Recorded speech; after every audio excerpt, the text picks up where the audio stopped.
Hi guys, and welcome to another episode of No F's Given with my good pal Max. How are you, mate?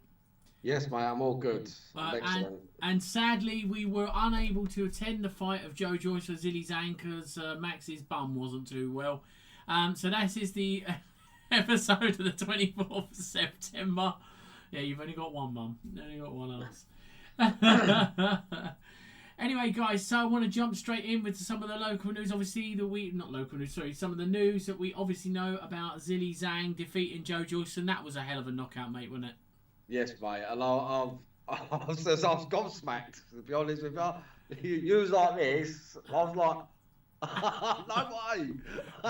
It was brutal, but massive kudos to Zhang. He said he was going to do it. He lived up to the hype. He promised it. He promised what he said he delivered, and yeah, he just got on with the job. So we can't be too critical of him. But Joe Joyce, completely wrong tactics, mate. Completely wrong.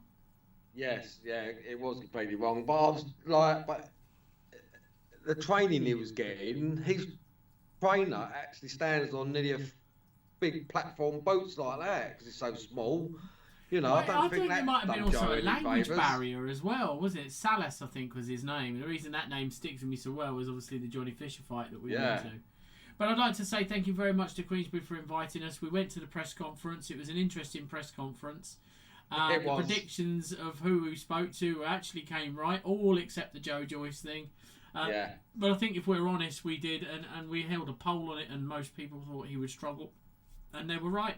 So what yeah. next for Joe Joyce? What next for Zidane Zhang? Well, according to Frank Warren, Joe Joyce really needs to consider what he wants to actually do. But Joe Joyce himself said it's not the end of the game. What do you think? No, I think it's going to be a tough road for him to sort of get back to the top level again. Like one, he's coming from back-to-back losses from Zhang. Like the first time it was stopped because of the eye. This time it was brutally knocked out. Face planted. It's going to be a tough road to get back up to that top level to earn good money. And also, he's not no spring chicken, is he? Well, he's You know, 38 years old. It doesn't mean it's impossible. I mean, Joshua, I think Frank Warren was absolutely right. Everybody has a boogeyman. Joshua's boogeyman is Usyk. yeah, Joyce's boogeyman is obviously Zhang. But, Zhang is like levels below Usyk, in my opinion. But that is who is next for Zhang because the WBO mandatory challenger is Zili Zhang. So, yeah. that's going to be an interesting fight. Also, there could be, I think Eddie Hearn's talking about AJ versus Zhang over in China. I mean, that could be a massive home payday for Yeah, Zilly. well, they did fight each other in the Olympics 2012. Is it right? That's right, yeah. 2012. That's right. Yes, but AJ beat Zhang then, didn't he? Well, I mean, it's going to be interesting to see. I mean, they're both going to be different fighters, and yeah, I think that'll be that. But but just in closing, I think Joe Joyce can come back. I don't think there's any reason why he couldn't come back. I just just think he needs to take a step backwards in opponent, really. And Yeah, we said it before, and I'll say it again: move his head. If you don't move your yeah. head, not We said not we a said problem. it on Thursday when we was at the presser. For him to win, one, he's got to learn to move his head. Yeah. You know what I mean? And secondly, he's got to punch him back. You know what I mean? They've just sort of dancing around the ring and all that. Like I said last night, I said them sort of punches all like this didn't look like they was much, but obviously these are 20 stone men, so them sort of punches look soft. Ain't. I don't need a punch hole in the rest of us. So, what's your bit of news, mate? You want to talk about? I want to talk about KSI. Oh, You know, God. this man don't stop, does he?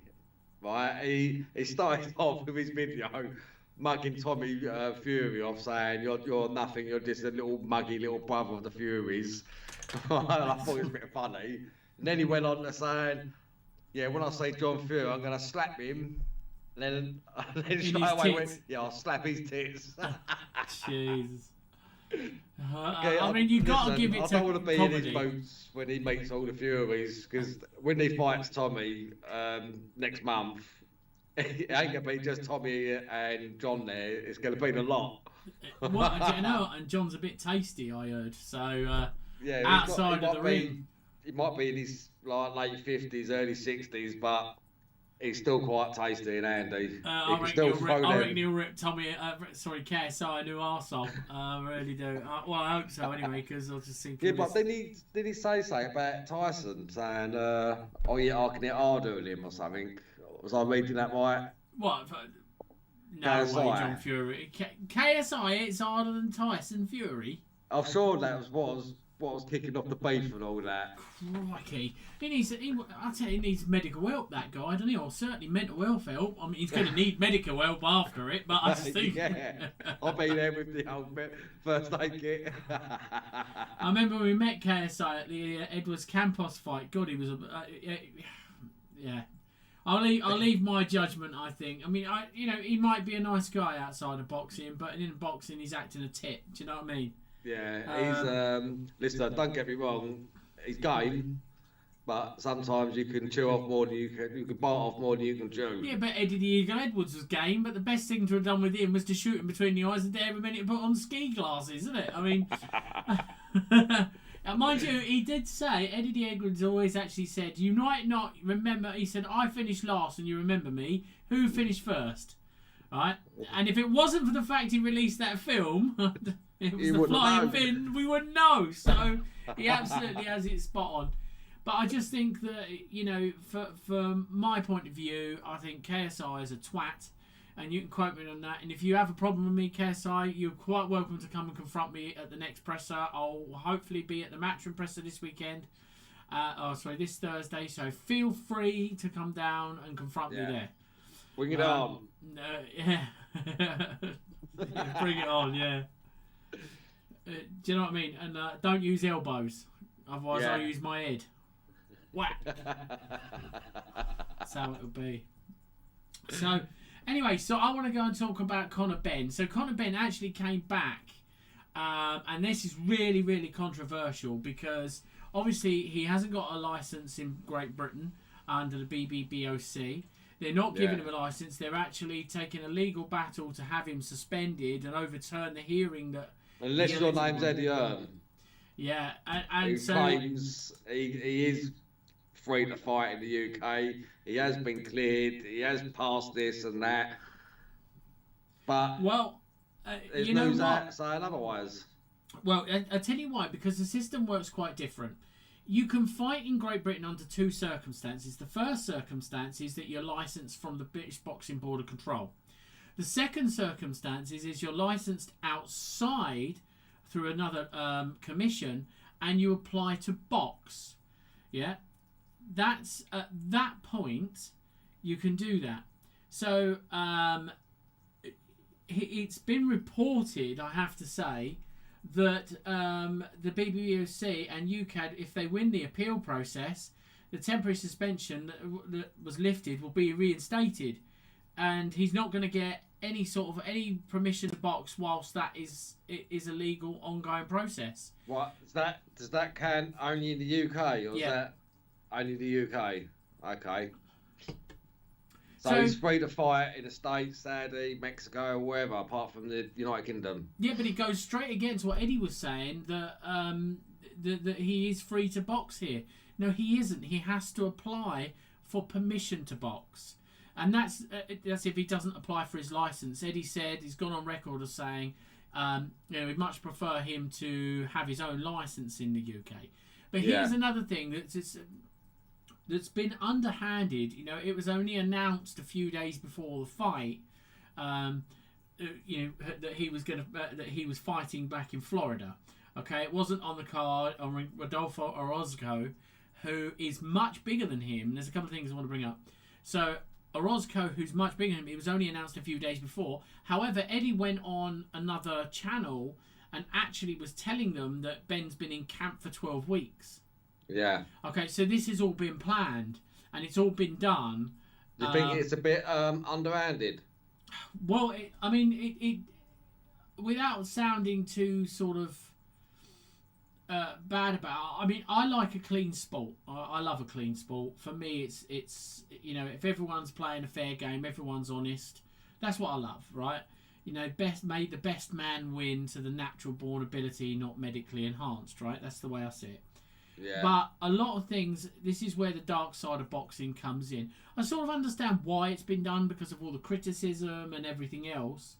But on the other hand, you know, you have to approach this thing. If you want to go into a court, in any case, and you want to win your case, you have to approach it with what's called clean hands, right? And in this particular instance, he hasn't had a hearing. It's sort of more a case of that there's a back way round it. Do you know what I mean? It's not gone in there and said this. Yeah, it's a technicality as opposed to that. And Simon Jordan, who's a TalkSport pundit, I like Simon because he's straight up, no bullshit, straight out with how it comes. You know, it's got to take responsibility for it. You know, and this is where it comes into one anti-doping association globally, and also eventually one commission. Do you know what I mean? That's licensing these fighters, because what's actually happening right now is he's now gone to America in Florida. He's not allowed to fight in the UK according to the British Boxing Board of Control, and we're at one of those sort of sticky wickets really, because it's sort of pissing all over the rules of boxing. So yeah, but just to put this into, I'm going to put in one more statement. I'm going to put this into context. Tyson Fury does it this way.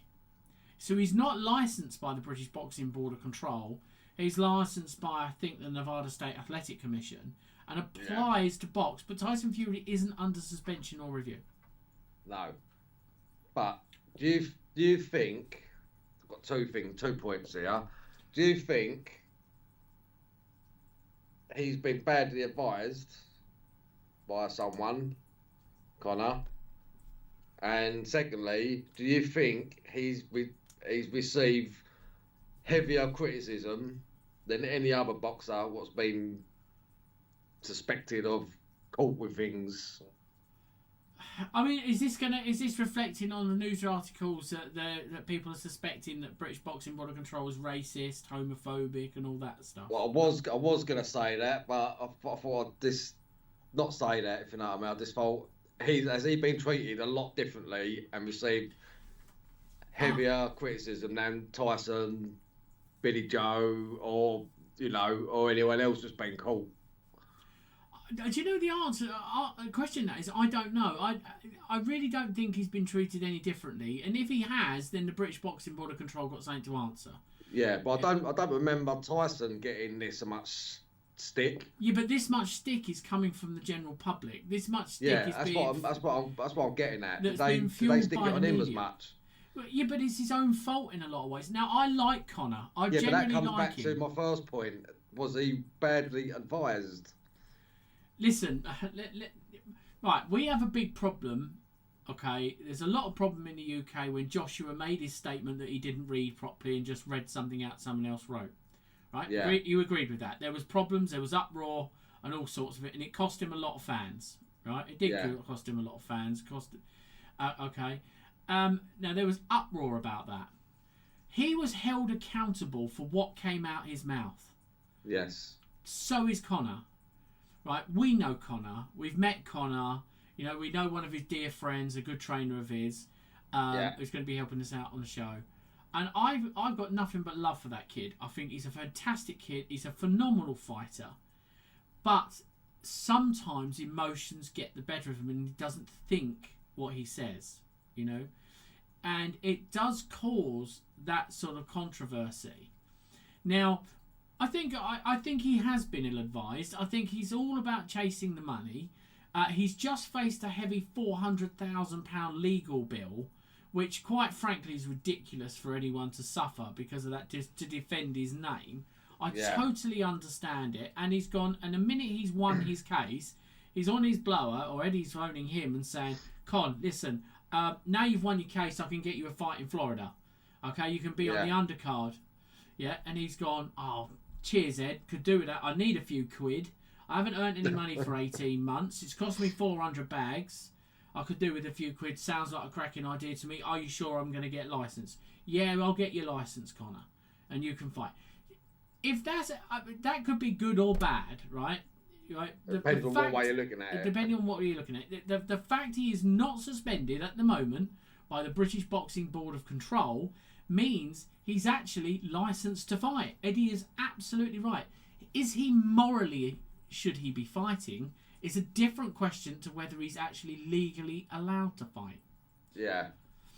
So this is where it comes in. He had a great performance against his opponent last night. I got up early to watch it. I love Conor. He's taken time to speak to us. I really appreciate the time with it. But at the same time, questions need to be asked. Questions need to be answered. Would I have preferred him to be cleared his case first? Yes, I would. However, I spoke to Eddie Hearn back in August and I said to him, didn't I? You were there.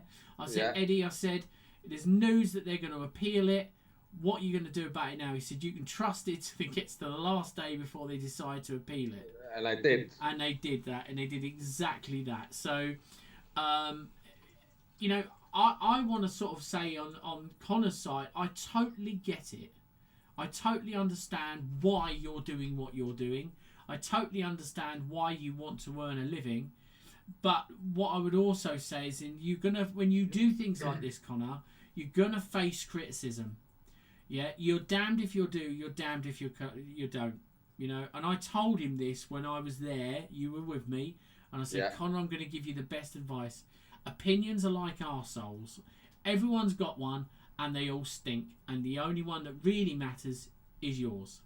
Yeah, So, and you I also told that. him, if you're guilty, hold your hands up. If you're not, don't hold your hands up. That's right. You know what I Fight mean? it all the way.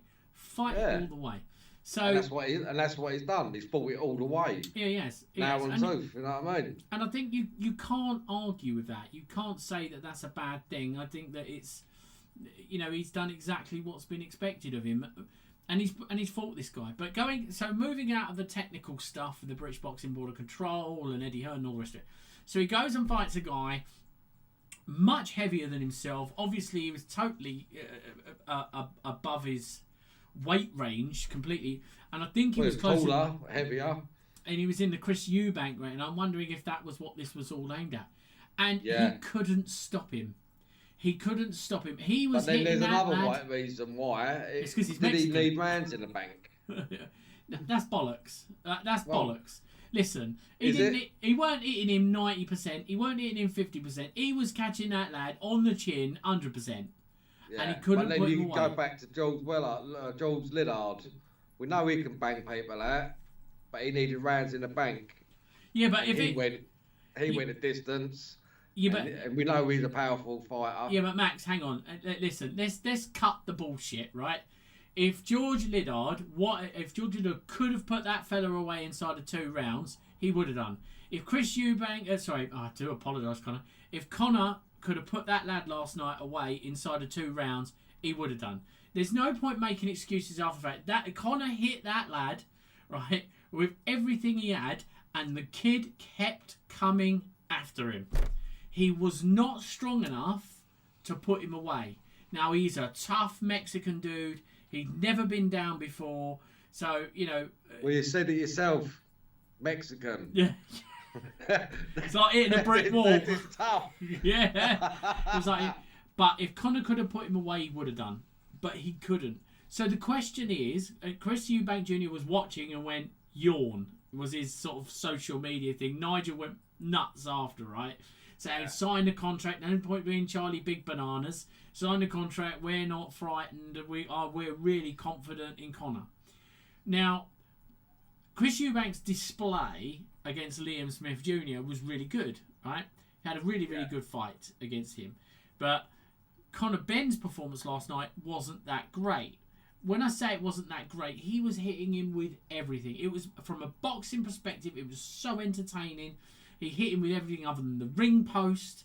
He was doing everything, right? He was doing everything that was expected. Really quick boxing. Conor is a danger to absolutely everyone. But the question is, after 18 months, does he have the power? But was he fighting heavier than he normally fights at? Yeah, he was. And that should give you more power, according to Joe Joyce and his mistimed knockout punch. Yeah, no, that clearly didn't, because... Well, you have to didn't actually work punch out. him first, don't you? Yeah, I mean, no disrespect to Joe, the better man got ya. perhaps it was psychological there. But anyway, getting back to Conor, he normally fights sort of, what was it, 140 something? Yeah. And what was he fighting at last night? 150. I think it was 154. I think. Yeah, so it's a big jump up. Mm. And at his normal weight, he destroys everyone. But jumping up to that heavier weight.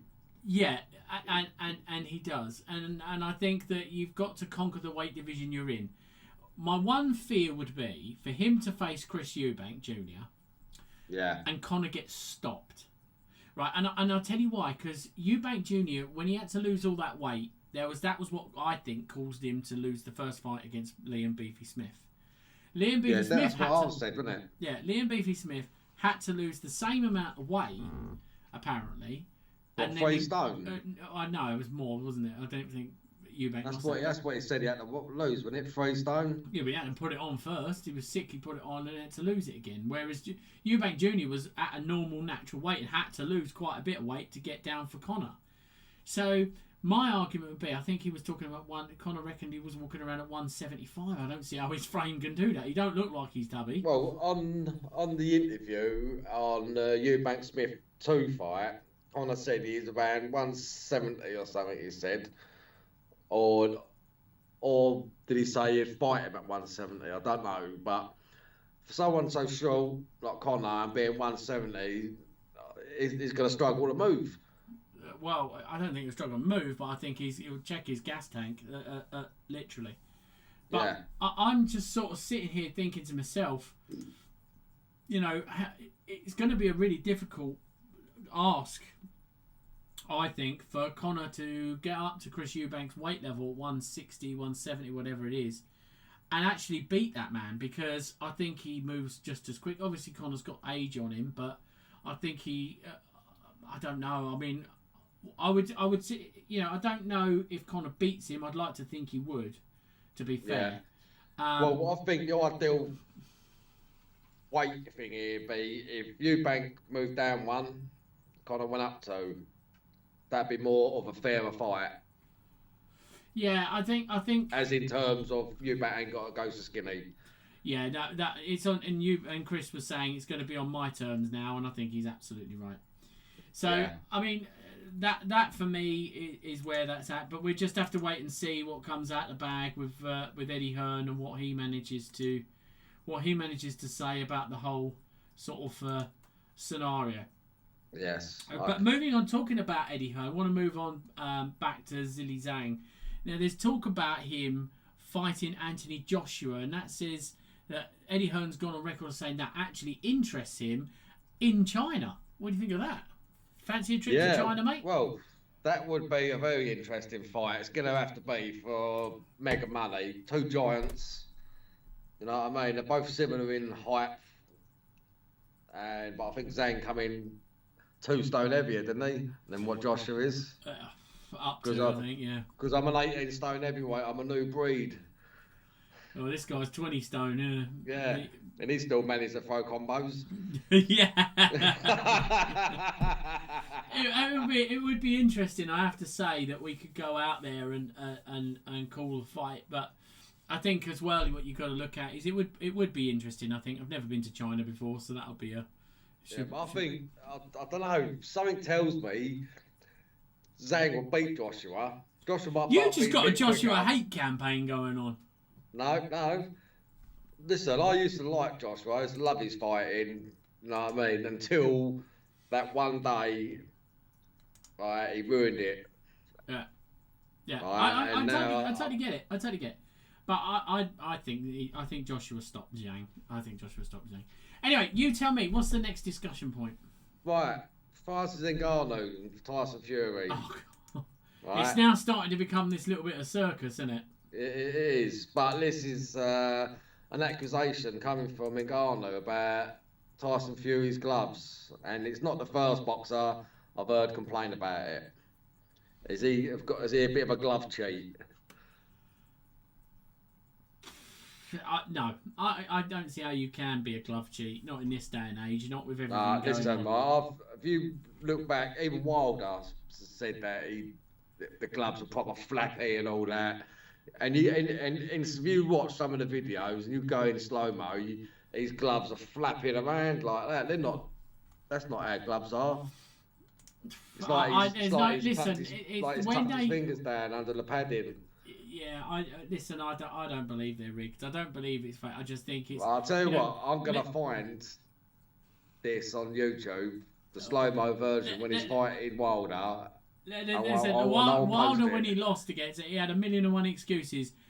He lost, but he's still saying there was something dodgy with his gloves.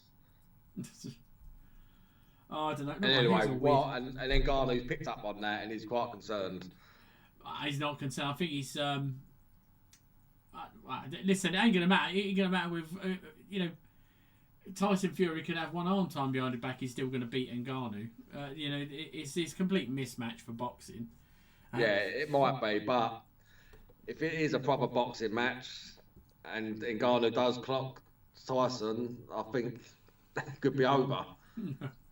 Well, they're heavyweights. It could that could be. Listen, if you've seen Ngannou fight, you've watched him fight against Alistair Overeem, and he's another monster. This geezer, and then Ngannou flops him out with a devastating uppercut. He's powerful. Knocks him spark out. He's unconscious before he hits the floor. Max. You don't know shit about boxing, right? Listen, it ain't gonna. No, I know shit about knockouts. Yeah, but in UFC, you got to worry about elbows, arms, heads, legs, eyeballs. There wasn't no elbows or nothing. They just run at each other. I didn't say there was. I just said you have to look out for it. You don't have to watch a flying knee in boxing, right? You ain't got to worry about anything from below the tits. It could John Fury's boobs, right? Because it's all above here. This is where the punches or the elbows in KSI's case are coming from. Yeah. Right? So everything below that they can use in UFC, you can't use in boxing. So you ain't got to worry about 90% of the human body. So that's why it's so different. But you come in for your first professional heavyweight fight against the WBC and lineal champion of the world. Right? If this was a real contest that I believe that it will be, listen, this ain't going past 4 rounds. Because it's the same as McGregor, Mayweather. Mayweather carried that fool for round after round after round. He should have destroyed him in 3 rounds. But then it wouldn't sold fights. If you listen to Mike Tyson's podcast over that, and people started mug McGregor off, and then Tyson went, listen here, McGregor went 12 rounds with the greatest boxer we've been blessed with in the last 100 years. Max, are you telling me that you don't think Floyd Mayweather carried McGregor? No. You don't believe he carried it? Well, he had to earn his several hundred million, didn't he? He carried him. And you carried that bomb? Listen, McGregor probably give him a harder fight, and Mayweather's had in years. Well, Floyd Mayweather's going to be the discussion of another time. Any more news, buddy? You want to cover? I have. I've got going back to circus fights again. Oh God. Old Glassjaw, Amir Khan said he said he's fed up with Jake Paul. He's had enough of him, and he's calling him out. Right. Okay. We're going to disagree on this. I know we're going to disagree on this. Amir Khan sparks him in 4. That's what happened. No way. Listen, there's no way. No way.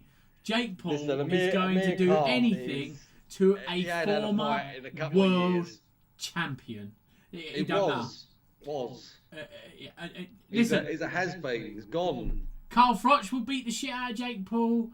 Amir Khan will bash up Jake Paul. Tony Bellew will bash up Jake Paul. And even our little friend Spencer Oliver, who's about 3'1", will bash up Jake Paul. Right? We see Spence at the weekend. Good to see him again. Listen, mate, you got to give him a bit more credit than that. I'm talking about 4 world champions here. There is no way that man has the ability. I'm not doubting the other 3 could probably smash up Jake Paul, but Glassjaw, I don't think so. Listen, I'm telling you, Amir Khan would give a proper decoration job all over him. Nah, he's been out of the ring a few years. Look at his last fights. He ain't been right since Canelo nearly killed him. He's still good. He's still too good for Jake Paul. Trust me. Listen, I don't know. I dislike Jake Paul. I never used to like him. Get your tongue out of his arsehole, Max. Yeah. That's probably what give me the shits. And on that note, I think we got to end another episode of No F's Given. Thanks very much for joining us. And if you want to be part of No F's Given and indeed Fighters Talk TV, don't forget we're giving away $50 prizes, 5 of them, one for each of our social media channels. Just like, subscribe, and tag your friends, and we will see you on the next episode. Thanks very much for watching. Thanks to my pal Max, and hopefully he gets over the shits ready for next week. Bosh.